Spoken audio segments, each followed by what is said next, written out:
We are back on the Rational Boomer podcast. Hopefully, your day is going well. It is Monday. We are starting out yet another week. We're not doing a live. I don't have any guests. We only have a couple of emails. So, this is going to be kind of an easygoing podcast. We'll be talking about a lot of stuff that happened over the weekend and things upcoming. So, we've got plenty to discuss. I'm just going to kind of take it easy, you know? Sometimes when I sit down here and I do the podcast and I get all hyped up and riled up and drinking a bunch of water, when I get done, I got this upset stomach, which is weird for me. I don't usually get upset stomach. So I'm going to kind of chill a little bit. Not that much, but a little bit. We had the Super Bowl, of course, yesterday, which didn't really interest me that much, mainly because my team wasn't involved. And the two teams involved, I wasn't very excited about. Philadelphia Eagles, I'm not a big fan because I'm a Vikings fan. And frankly, and I mean this with all due respect, the Philadelphia fans are fucking animals. They're just unbelievable. If you've ever seen them here or wherever you might be, they are difficult to deal with. So, not a big Philadelphia Eagles fan. At the same time, I'm a little fucking tired of the Kansas City Chiefs, Kelsey and Mahomes and all that shit. And Donald Trump was there. So there wasn't really a lot drawing me to it. I checked in on it from time to time to see what the score was. And I got to admit, I was a little happy that Philadelphia stomped KC. While I'm not a big fan of their fans, I'm so tired of Kansas City going for the three-peat. Even Donald Trump predicted that Kansas City would win.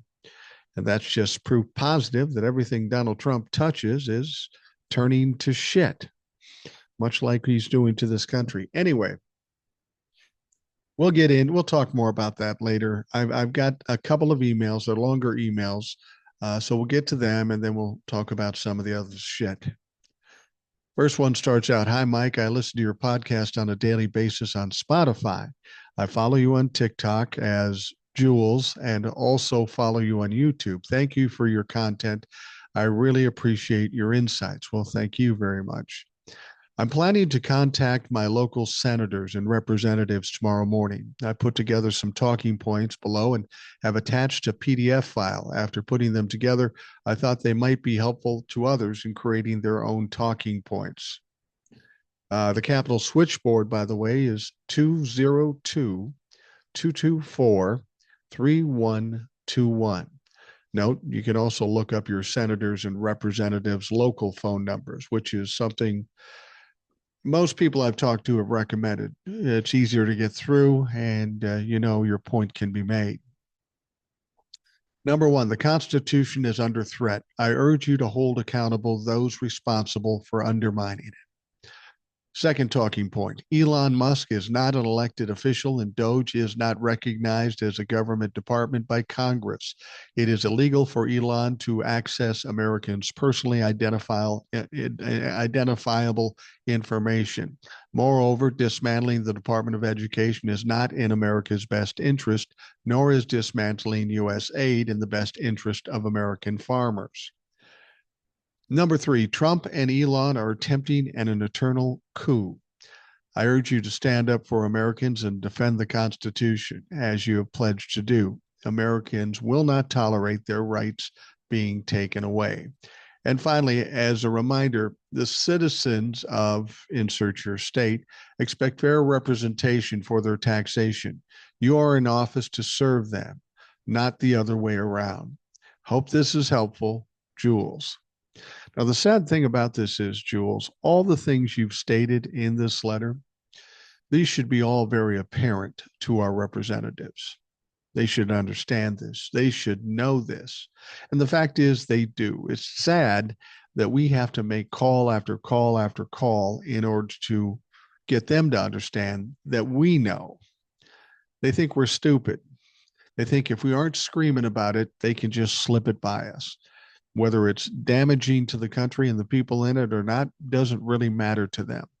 All that matters to them, and they've proved that over the last several weeks, all that's really important to them is their position, their power, and whatever money they can grab.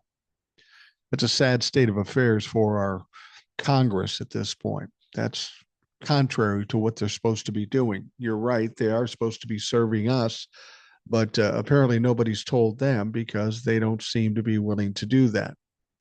We talked about the Republicans and why there aren't some Republicans that are reasonably minded and understand that what Donald Trump and Elon Musk are doing is dangerous to this country.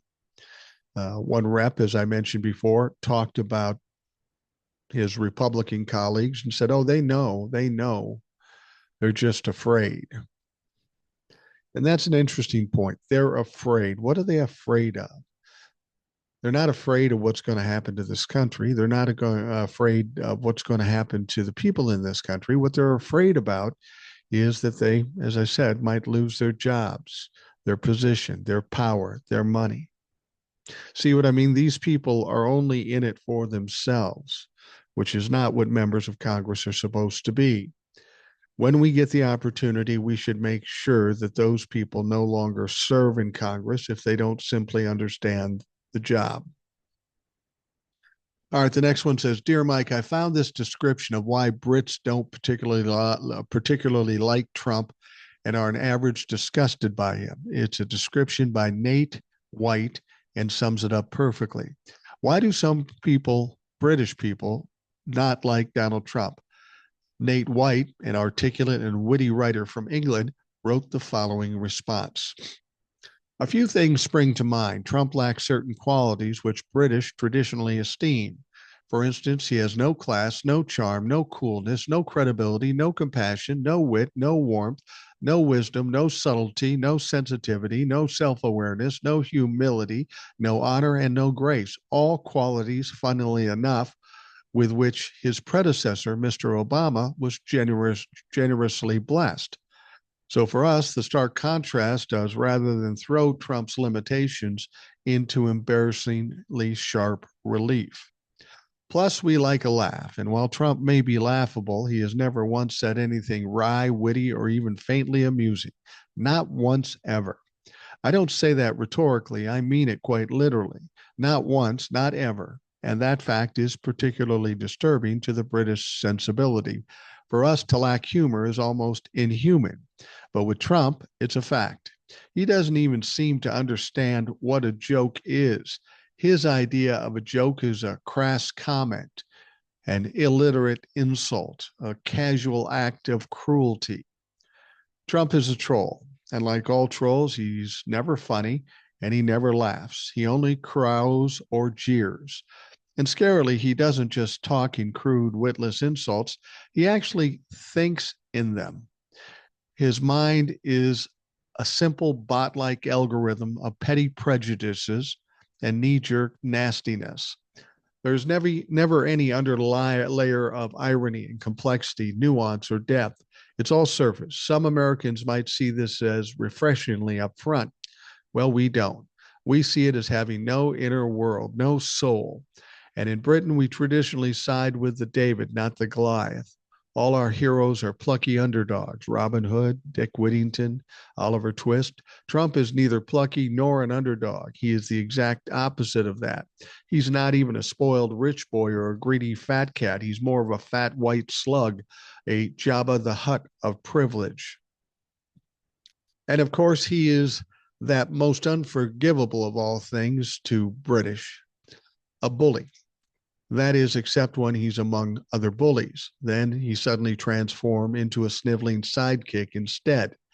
These are unspoken rules to this stuff, the Queensberry rules of basic decency.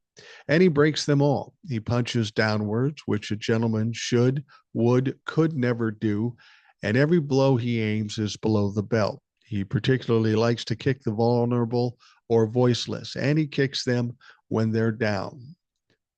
So the fact that a significant minority, perhaps a third of Americans, look at what he does, listens to what he says, and then think, yeah, he seems like my kind of guy, is a matter of some confusion and no little distress to British people, given that Americans are supposed to be nicer than us and mostly are.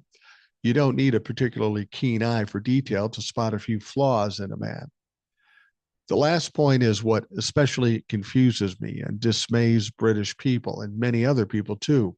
His faults seem pretty bloody hard to miss. After all, it's impossible to read a single tweet or hear him speak a sentence or two without staring deep into the abyss. He turns being artless into an art form. He is a Picasso of pettiness, a Shakespeare of shit. His faults are fractal. Even his flaws have flaws, and so on ad infinitum. God knows there's always been stupid people in the world and plenty of nasty people too, but rarely has stupidity been so nasty and nastiness so stupid. He makes Nixon look trustworthy and George W. look smart. In fact, if Frankenstein decided to make a monster assembled entirely from a human flaws, he would make a Trump. And then the emailer says, it's exactly how people on the street see Trump and his obnoxious behavior. I hope you read it, but we'll understand if you don't. Angela the Brit. Well, of course, I'm going to read it, Angela. That's very well put. And similar to many things I've said before, but more eloquently in that particular couple of paragraphs. But the writer of this is absolutely right. Sometimes people give Donald Trump too much credit that he's smart or playing 3D chess or 4D chess. And that's just not it. He's not a very smart man. Everything he does, he's being directed to do or manipulated to do by people around him that are a little smarter and certainly more evil. Donald Trump doesn't have the ability to think for himself. He just reacts. It's all emotional with Donald Trump. And this is one of the things that's always bothered me about Democrats, some Democrats. Donald Trump will go out and say something, I'm going to impose tariffs or I'm going to do deportation. And it seems like there's some Democrats who hear him say something and they believe just because he said it, it's absolutely going to happen. It's imminent. And that's never usually the case. Donald Trump speaks loud and proud, but there is no substance behind it. And I think people have to understand that when you're talking about somebody like Donald Trump, we're talking about essentially a bully. And the bully only has one goal, and that's to scare you. That's to scare you and to get you to back down. So these people that always come to my page say, I'm scared, I'm terrified, it kind of frustrates me because you're giving Donald Trump exactly what he wants and the thing he needs. Because when it comes to wading into a fight, you won't see Donald Trump anywhere nearby. And I just want to give you something to think about with Donald Trump.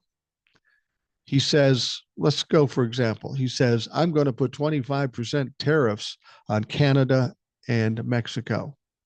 Everybody goes, oh my, the markets go crazy. Everybody's upset. What's going to happen when Donald Trump imposes those tariffs? When he first said that, I thought that he never intended to impose those tariffs. He talks a good game, but like I say, no substance. You have to understand, this is just a strategy for him. He doesn't say things because he believes it or he intends to do it. It's all an attempt at leverage in his mind, which in fact is actually more a bullying tactic. I'm bigger, I'm stronger, I'm going to threaten you, and you're going to give up and give in to me anything I want. And then if they don't give in, he ramps it up and makes it even more terrifying. But the problem comes into play when Donald Trump runs up against somebody who refuses to back down.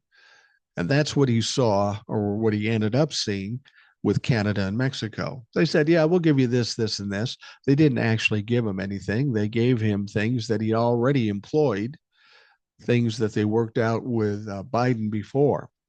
And Donald Trump at that point was looking for a way to back down. This is what bullies do. When somebody doesn't cave to them, they got to try to back out and they got to try to make it look like they won, even though they didn't. And that's exactly what he did.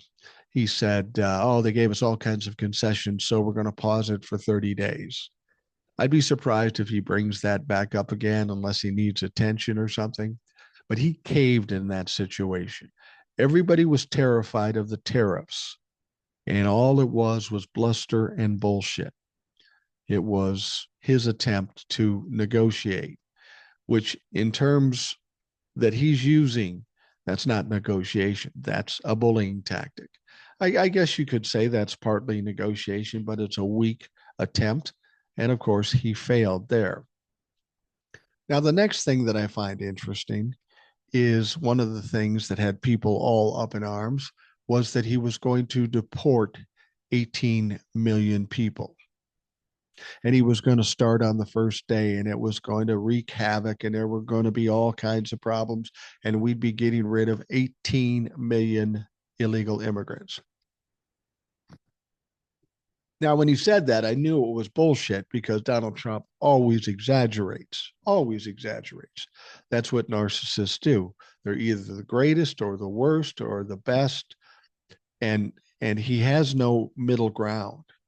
He has no gray area. It's either the best or the worst, and he had to come out swinging hard. That's why he said, "I'm going to deport 18 million people." Now, we know that he's done some of these deportations, but here's something interesting to note. He's done the deportations, he's gotten some people out, and he's starting to get a little upset because at this point, he's maybe deported 8,000 people, quite a ways from 18 million people. And at this rate, he'll never get there. And he knows that. He made a big claim that his ass couldn't back up, and now he's kind of struggling, seeing how slow it's actually going. But the interesting thing is Donald Trump wanted to be the preeminent deporter, the deporter in chief. But here's the interesting thing. In these first 3 weeks where he has been president of the United States, the amount of people he has deported is about on par with what Barack Obama did when he deported people. And Barack deported over his term 1.9 million people. But Donald Trump's not doing anything stronger or different than Barack Obama did. See what I'm talking about? It's his noise, it's his rhetoric. And then there are people who believe it and buy into it.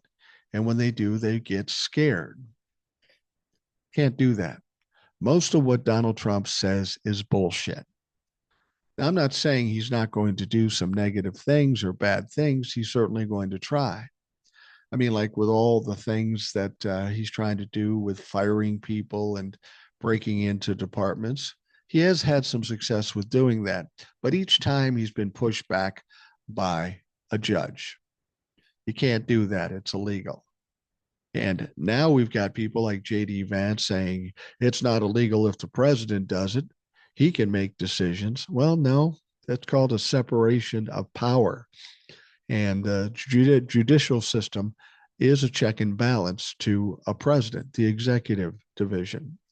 So Donald Trump says a lot of things, but he's generally wrong and he generally loses.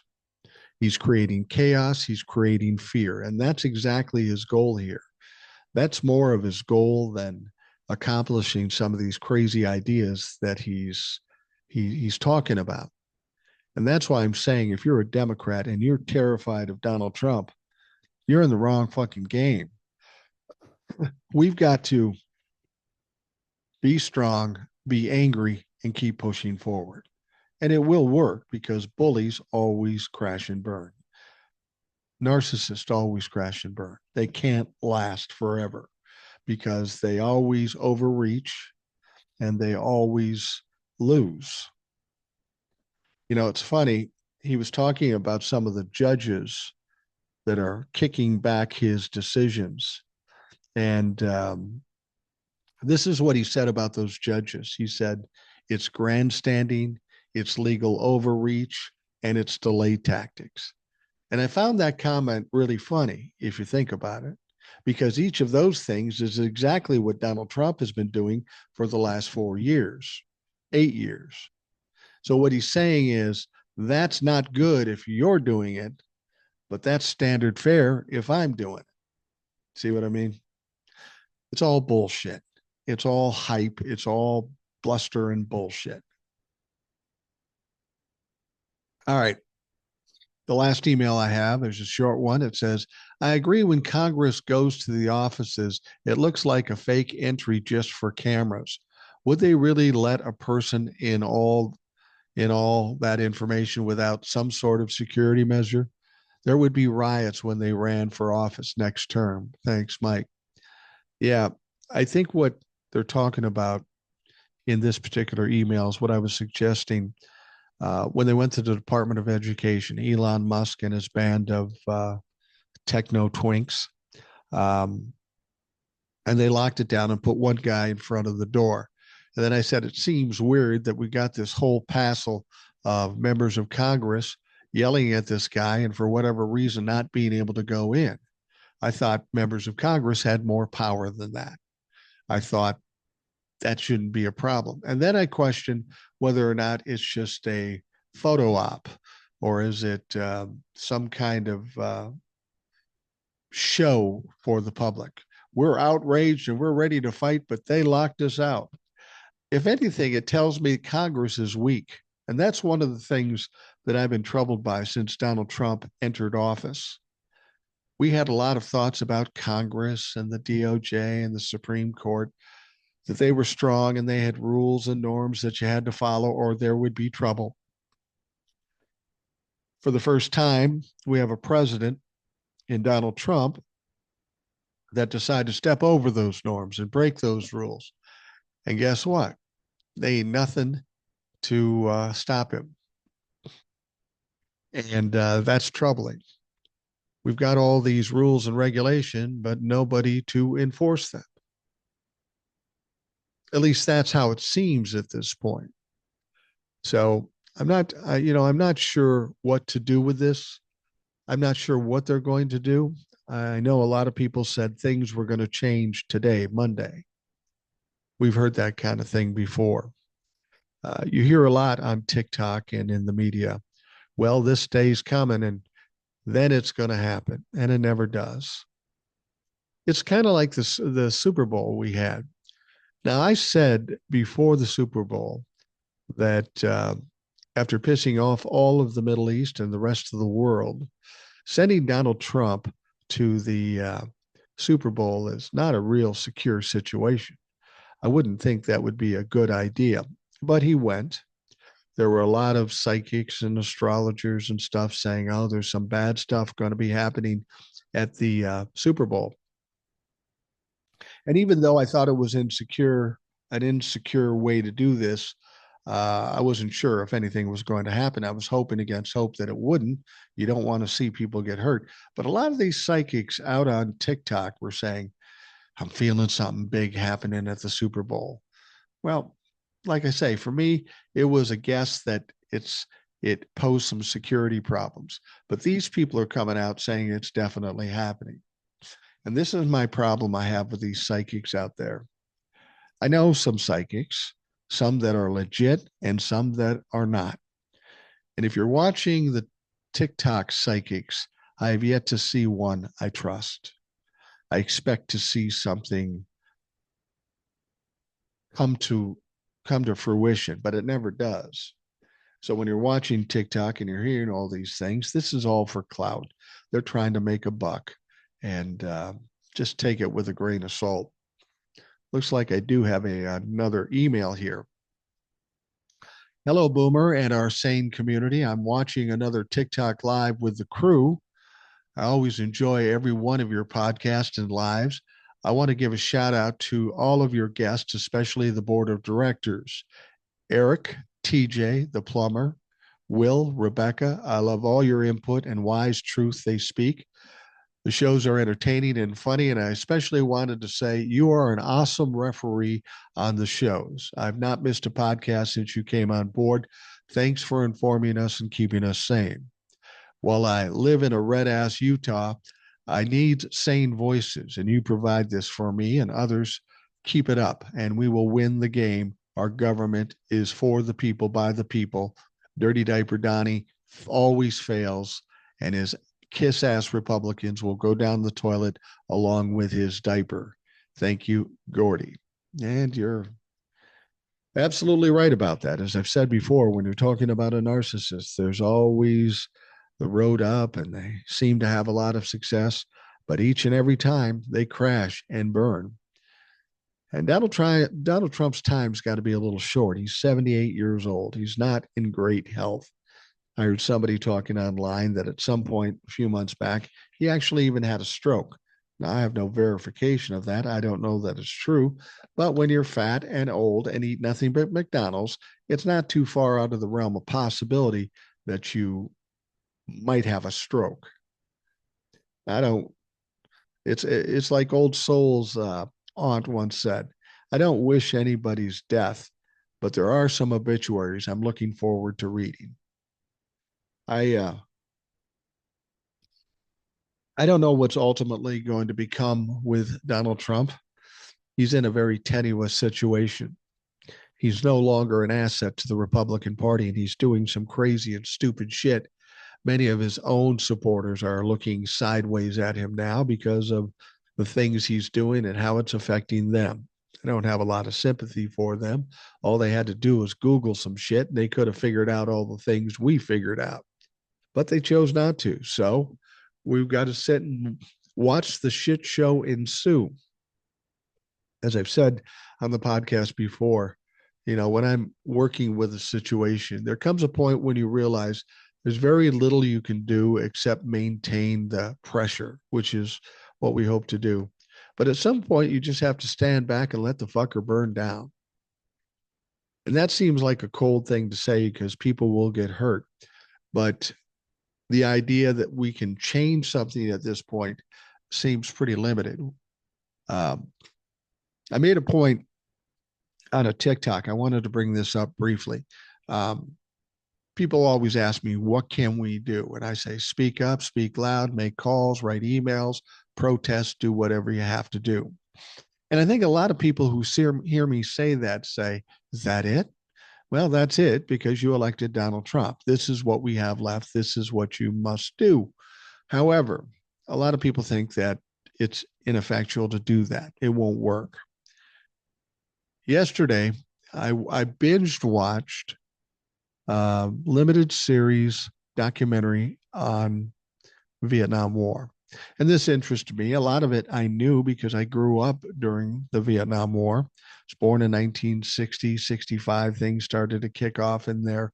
And I watched what everybody else watched, the TV reports, the reporters in war zones, the death counts every night. It was pretty frightening back in the day, even for somebody who was little enough to not really know what was going on. And the thing about it is ultimately 72, 73, we were able to stop the Vietnam War. And the question is, who stopped it? Who's responsible for that war being stopped? You think it was the Democrats? Well, no, Lyndon Johnson was the Democratic president. He's the one that ramped things up, and he's the one that perpetuated it through his term in office. In fact, he chose not to run for reelection because he was getting a lot of heat about the war. So, if not the Democrats, must have been the Republicans, right? Not exactly, because Richard Nixon took over from that point. He maybe talked about ending the war, but through his first term, he didn't do that. He didn't do it at all. And you have to understand the military industrial complex makes a lot of money. There's a lot of money to be made during war. And Republicans, you know how they like that. And while there were peace talks and that sort of thing, nothing much got done toward the first term until we came up to reelection time. And so at that point, Richard Nixon promised to end the war, but you got to vote for him first. That old fucking game. Anyway, it didn't stop before the election. It didn't stop till after the election, about 73.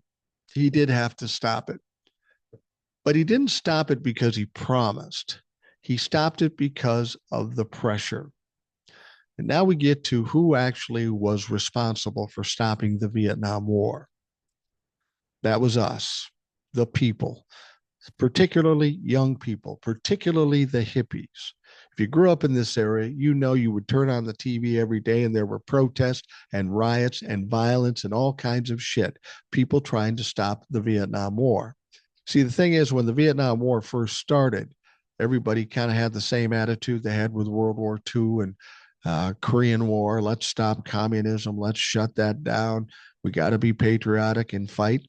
But after spending a long time in Vietnam and people seeing what was going on, and even some veterans coming out and being appalled by the things they were made to do, the attitude changed.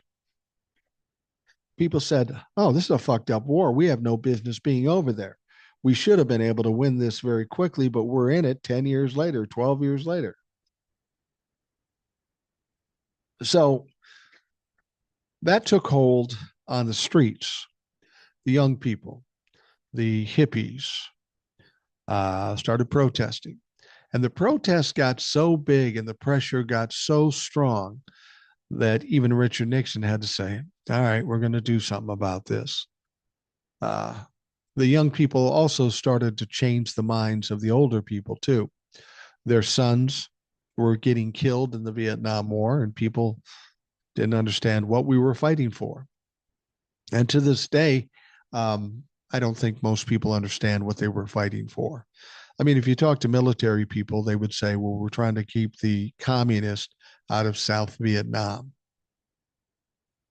Okay, that's a noble gesture, but is that worth losing almost 60,000 American fighting men to stop that? And then when you finally do pull out, it was like Donald Trump all over again, because then the North Vietnamese charged into South Korea or South Vietnam and took over. It was a war that essentially America lost.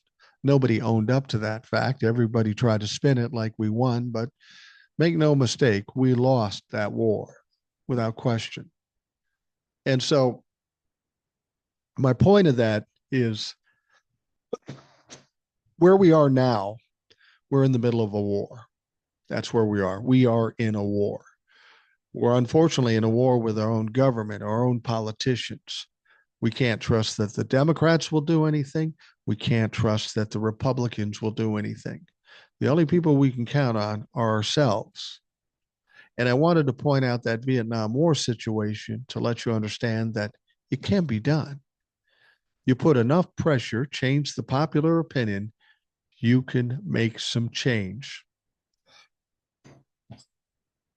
And unfortunately, that's what we have to focus on. We have to focus on doing it ourselves, but we have to get loud. We have to get strong. We can't be afraid. We got to keep pushing back, make the calls, write the letters, protest, do whatever, because it can be done. We can change things just like they did in the 60s and 70s with the Vietnam War. There's a lot of talk about Elon Musk, getting a lot of negative feedback. Donald Trump's getting the negative feedback for putting Elon Musk in charge of a department that doesn't exist to do things that are unconstitutional. Now, Donald Trump sat down in an interview with Fox News's Brett Baer, like prior to the Super Bowl, so he'd get a big crowd. President Donald Trump said he's had great help from Elon Musk in cutting government fraud and abuse, despite the fact that he's not gaining anything in the process. Now, during Sunday's interview with Fox News, Brett Baer, Trump pointed to Musk and his government efficiency team and his administrative privileges in the Treasury Department's payment system. I've had a great help with Elon Musk, who's been terrific, Trump said, adding that in about 24 hours, he's going to tell Musk to go check the Department of Education to find any fraud and abuse there. He's going to find the same thing, Trump said, seemingly referring to Musk's post on X, where he wrote that the Treasury staffers told him there was about 50 billion of unequivocal and obvious fraud. He did not, however, provide any proof of that. Well, that sounds familiar, doesn't it? No proof. A lot of accusations, a lot of claims, but no proof, just like with Hunter Biden and Joe Biden. And of course, Musk access was blocked by a federal judge Saturday. He was asked by Bear if Trump trusts Musk. Trump evades the question and responds with, "Trust Elon? Oh, he's not gaining anything. In fact, I wonder how he can devote the time to it. He's so into it." So you see, that's what Donald Trump is doing. He doesn't want to act like he owes Elon Musk anything. He's doing this because Donald Trump's such a wonderful guy and he'll do anything Donald Trump says, but he will not give Elon credit. And that is where the problem is going to come to pass here soon. Two malignant narcissists, both thinking they're the best, most important, most powerful people, and they are going to butt heads. I don't know how it's going to happen or when it's going to happen, but I suspect it's going to be soon. I'm a little surprised that it hasn't already happened. But again, Donald Trump's going to send Elon in there. They're going to claim all kinds of fraud. They will have no evidence of fraud. And that's not to say that in government there isn't some waste. I guarantee you there is. Some by Republicans, some by Democrat. But they're not doing it to really find anything. They're doing it for the show of it all. And then they'll come out and say, we found all this fraud. I've heard Trumplefucks on TikTok say, yeah, but what about all the fraud he found? Like what? What did he find? Where's the evidence of what he found? They don't know shit. Like I've said before, they're fucking fanboys. They listen to what their lords and saviors say, and they act as if it's true, even though there is no evidence. Now, there was a rumor going around prior to the Super Bowl. And again, it was just more bullshit and bluster, and I had a feeling that would be the case. The rumor was that Elon Musk, using his own money, $40 million, bought 5 commercials on the Super Bowl. And on those commercials, he would reveal all the fraud. Well, I didn't watch the whole Super Bowl, but I know people who did. Guess what? Not one of those commercials showed up. Elon Musk did not buy commercials on the Super Bowl, and he didn't reveal any fraud because he has none. They say shit in order to get people's attention and get reactions, but they have nothing backing it up. They never do. Excuse me, I'm still dealing with this cold, but I'll get over it eventually. I'm old now, so shit lasts longer. All right, let's move on to VP JD Vance. He wrote on social media Sunday that judges aren't allowed to control the executive's legitimate power after a federal judge blocked the Department of Government Efficiency from accessing data within the Treasury Department. He said if a judge tried to tell a general how to conduct a military operation, that would be illegal. No, not really. If a judge tried to command the attorney general on how to use her discretion as a prosecutor, that's also illegal. Not true. Judges aren't allowed to control the executive's legitimate power. Well, the key phrase there is legitimate power. And Donald Trump doesn't have the legitimate power to do what he's doing with Elon Musk. You know how I know? Because it says it in the fucking Constitution. Everything we do is about supporting and protecting the Constitution. A judge can say that's unconstitutional, and that's perfectly legal for them to do. See, what JD Vance and Donald Trump want to do is they want to consolidate power and give it all to the president. That's not how the system was set up. There is a separation of power, so there are some guardrails and some checks and balances. But of course, JD Vance is either too stupid to understand that, or he's just parroting some dumb bullshit that Donald Trump is saying. Now, on Friday, 19 state attorneys sued the federal government, alleging that Musk's Doge team accessing the Treasury Department's central payment system is a violation of federal law. See, that's the thing, JD. Presidents do have some power, but not even presidents can violate federal law. U.S. District Judge Paul A. Engelmeyer temporarily blocked Musk's team from accessing the Treasury Department. Engelmeyer did not immediately return a request for comment. Now, on a podcast in 2021, Vance quoted former President Andrew Jackson in regard to how he feels about judiciary checks and balances.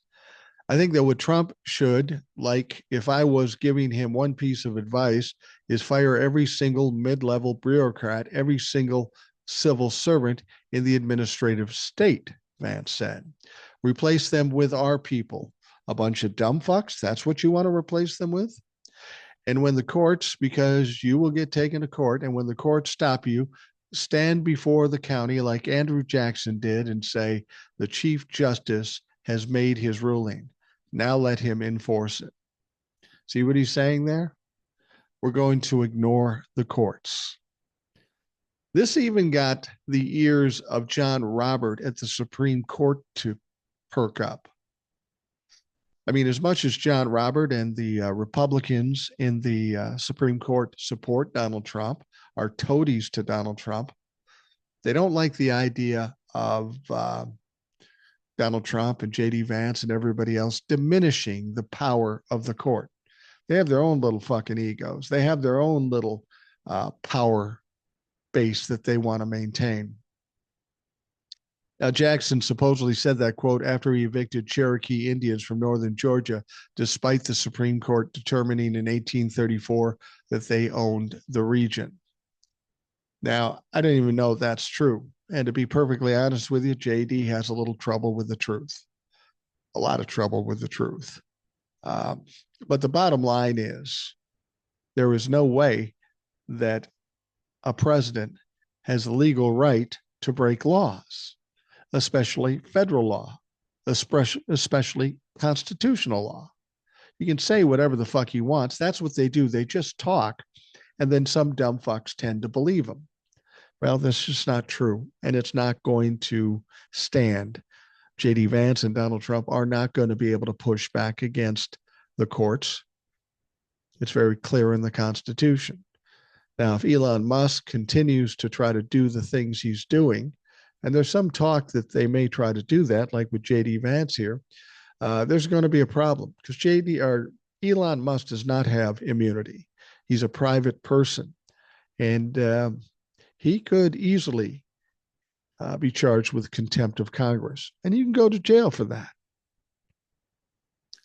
All right, with regards to the Super Bowl, Donald Trump became the first sitting U.S. president to attend the big game. Well, of course, the Kansas City Chiefs set to take on the Philadelphia Eagles. Trump entered the building with a fist raised because he's such a tough guy. The tough guy who is a draft dodger.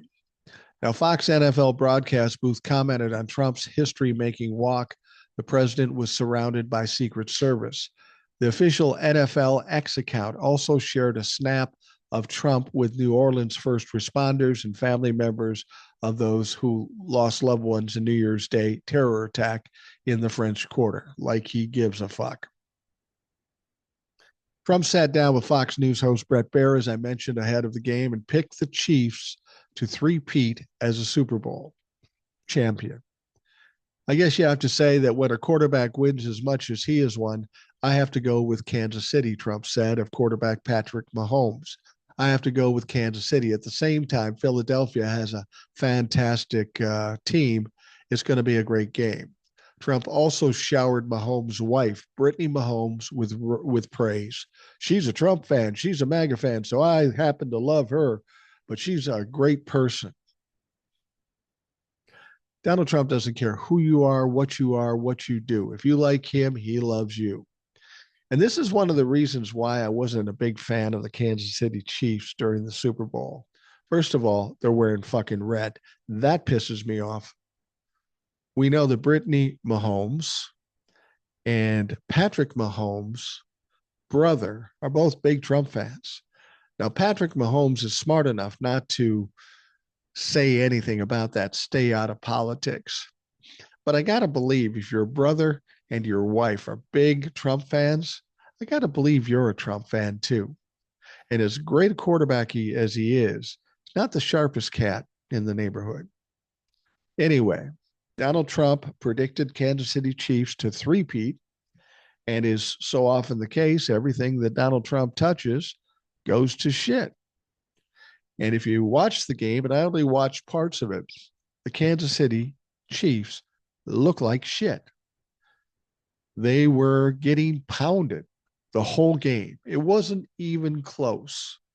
Not a big fan of the Philadelphia Eagles, but I really kind of wanted them to win because I'm tired of the Kansas City Chiefs. I'm tired of Travis Kelce. I'm tired of Brittany Mahomes and his brother and all the shit going around with that. Motherfuckers should stay out of politics if you want to be in pro football, but his wife and his brother can't do it. They're too proud of their connection to Donald Trump. Now, of course, Donald Trump also praised Jalen Hurts, the Eagles quarterback, and he had some brilliant commentary. He said, the other team, the quarterback really knows how to win, Trump said. He's a great, great quarterback. Trump added he was surprised to learn he was the first president to attend a Super Bowl. Yeah, I might just want to fucking Google that dipshit. Well, first of all, I'm very surprised to hear that Trump told Bear. I would have assumed many presidents came, but I think just the spirit of the country. The country has taken on a whole new life. I thought it would be a good thing for the country to have the president at the game. Well, at least half the people in that stadium weren't happy because when he came through the stadium, there was some cheers, but there was a lot of jeers too. A lot of people in this country do not like Donald Trump. More than half the people in this country do not like Donald Trump. Donald Trump had to show up at the Super Bowl mainly because he needs all the attention. And so the Super Bowl was the big story of the day. And he had to plop his orange ass, diapered ass in the middle of it so that he could suck up some of the adulation too. I don't know that he got quite the reaction he was hoping for. I was surprised during the broadcast. The bits and pieces I watched, I never saw them go to Donald Trump, obviously before the game, but during the game, not so much. I also understand that Taylor Swift was there and she got booed. No doubt Trump fans who have dislike for Taylor Swift. But then when you throw in Travis Kelce was asked about his thoughts about playing in the Super Bowl with Donald Trump in attendance.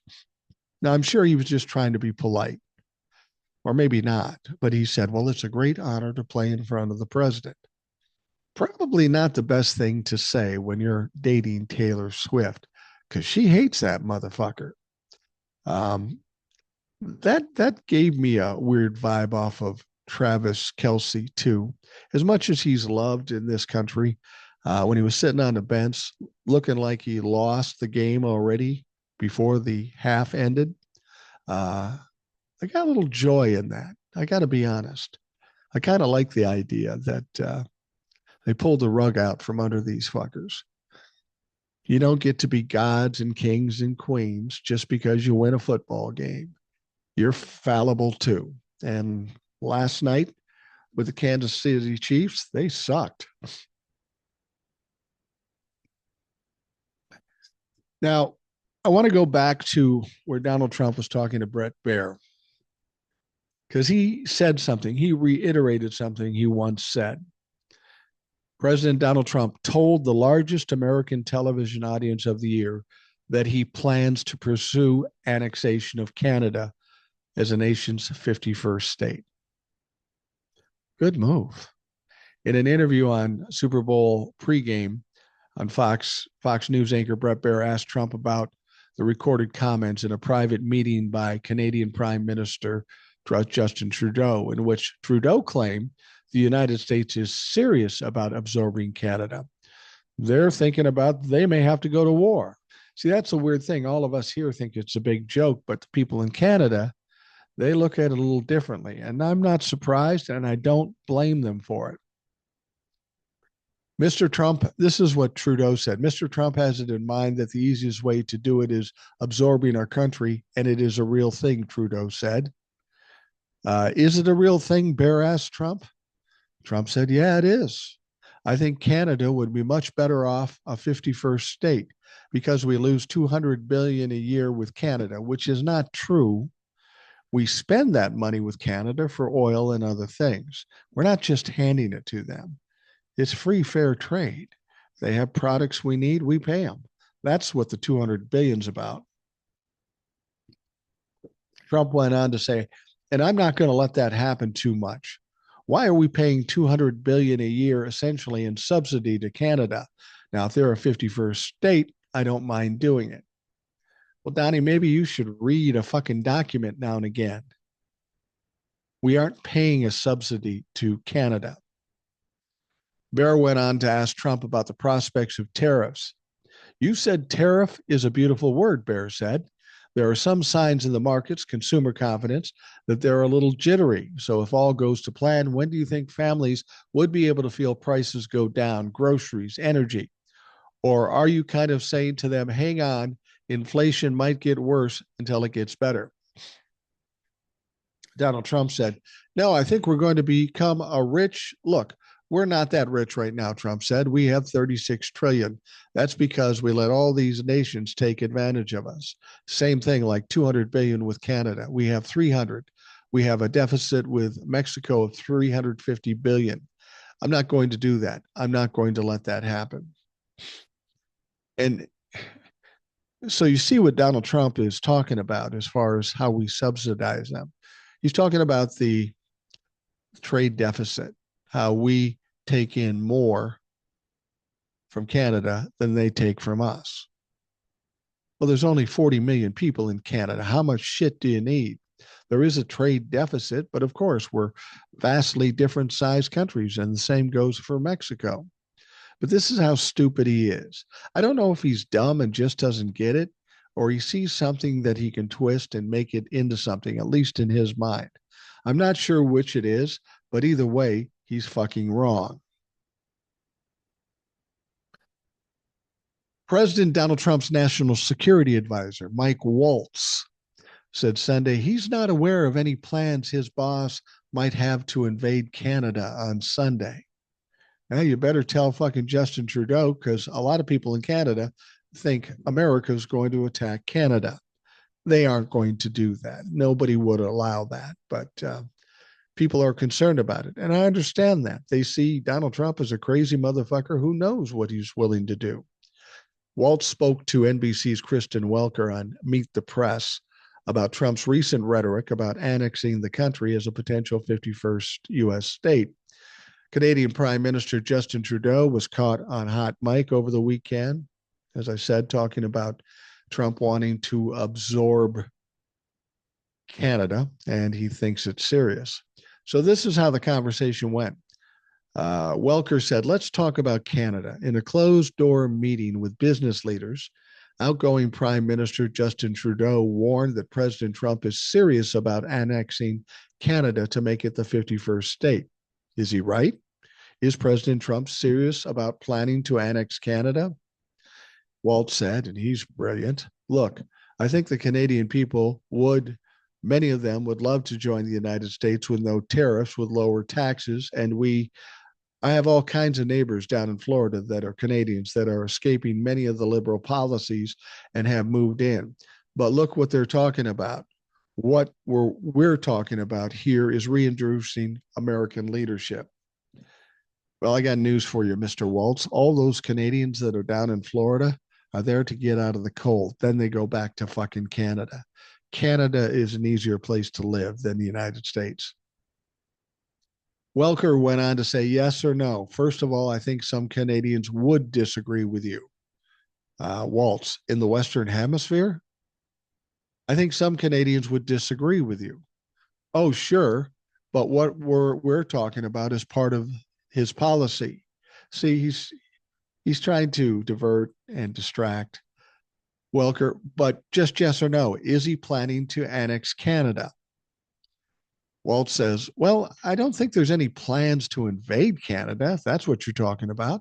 But there is a lot of people that like what we have in the United States and do not like the last 10 years of liberal progressive governance in Trudeau. But really, what are you seeing is a reassertion of American leadership in the Western Hemisphere, from the Arctic all the way down to the Panama Canal. And that's what we're talking about, from Greenland to the Arctic security to the Panama Canal, coming back under the United States. America has avoided our own hemisphere. We have the energy, food, and critical minerals for way too long. And you're seeing a reassertion of President Trump's leadership. Yeah, that's well and good. You know, one of the things he wants to get out of Greenland and Canada is those rare earth minerals that he's fucking us over on with China. He thinks he's actually going to do this. He's not going to take Greenland. He's not going to take Canada. He's not going to do anything to Mexico. This is what I was saying before. He says things to give the impression that he's strong or powerful or has unique ideas, but they never come to fruition. Donald Trump just doesn't have the ability to pull anything off because the motherfucker is incompetent. All right, one of the last things I wanted to talk about is something else Donald Trump would say. You would think he'd learn a lesson. These tariffs didn't play out well for Donald Trump. He backed off of them, in spite of what he tells you that somehow Mexico and Canada gave in concessions. The fact is, it's been proven they have given no concessions that they aren't already doing. Donald Trump did a little tap dance and wants to make himself look good. Now, you'd think you'd learn a lesson from that, but not dirty diaper, dumb shit, Donnie Trump. Trump said he will announce 25% tariffs on steel and aluminum today, adding that he would also kick off reciprocal tariffs in the days after, presuming China. So we offer some tariffs reciprocates, and now he's going to reciprocate the reciprocation. That should pan out well. That should work well. Trump said that the steel and aluminum tariffs would impact everybody when asked what countries would be affected. He said any steel coming into the United States is going to have a 25% tariff. Aluminum, too, Trump told reporters. 25% for both. You said that about Canada and Mexico, too, and you backed off of that bullshit. He added that details of the reciprocal tariffs will be announced on Tuesday or Wednesday in a news conference. Very simply, if they charge us, we charge them. No, Donnie, you charge us. He said adding the tariffs would go into effect almost immediately and impact every country.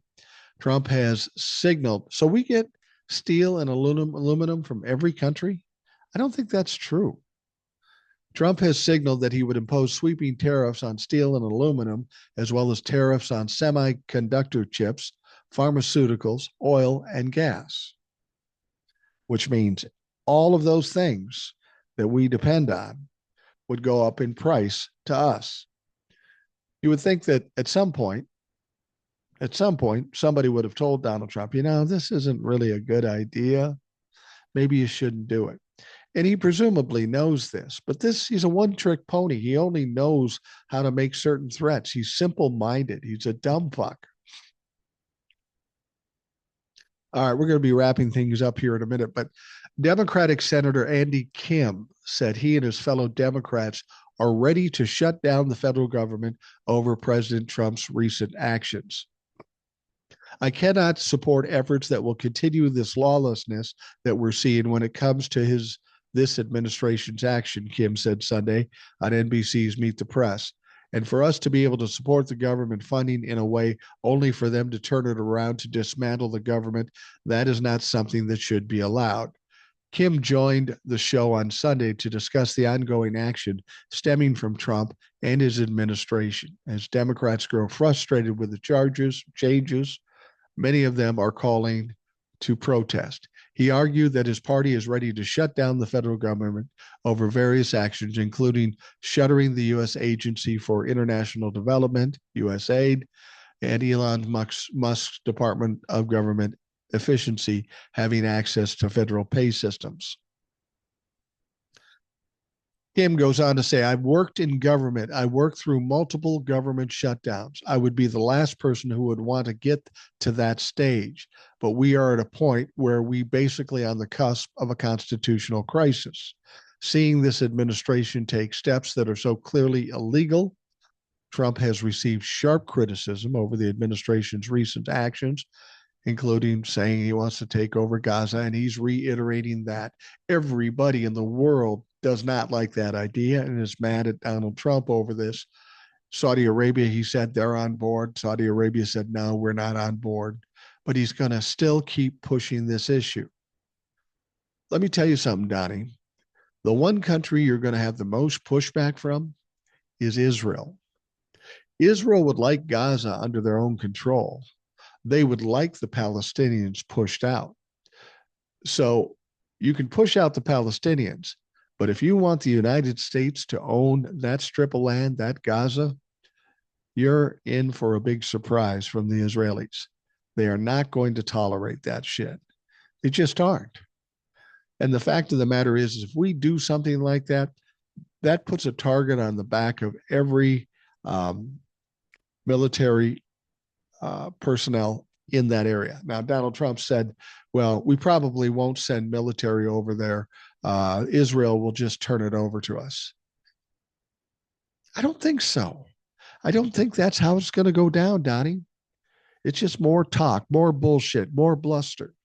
You're not going to do it because you don't have the power to do it. You can't go over to Israel and say, give us that strip of land. Fucking Palestinians have been trying to do it for decades. You think they're just going to hand it to you, take a little bit of money? That strip of land is important to the people in the Middle East, Palestinians, of course, but also to the Israelis. You think they're just going to let you go in there and throw down a couple of shekels and you'll be able to walk away with it? Donnie, you are a dumb motherfucker. Last thing I'm going to tell you, Trump administration has ordered the Consumer Financial Protection Bureau to stop nearly all its work, effectively shutting down an agency that was created to protect consumers after the 2008 financial crisis and subprime mortgage lending scandal. An organization that helps the people of this country, and he wants to shut it down. If nothing else, that should show you who he is, what he is, and who he's interested in helping. And it ain't fucking us. It is not us. So we're going to wrap things up, but I want to remind you, it seems like the Democrats aren't helping. The Republicans are destroying. There's only us to count on. There is an opportunity to be loud, push back, protest, call, email, do whatever. But we've got to keep the pressure up in order to get results. But trust me, if we do it right, we will get results. All right, we're going to wrap up the Rational Boomer podcast. I want to thank you for taking the time to listen. I hope you have a great day. We'll talk to you again tomorrow.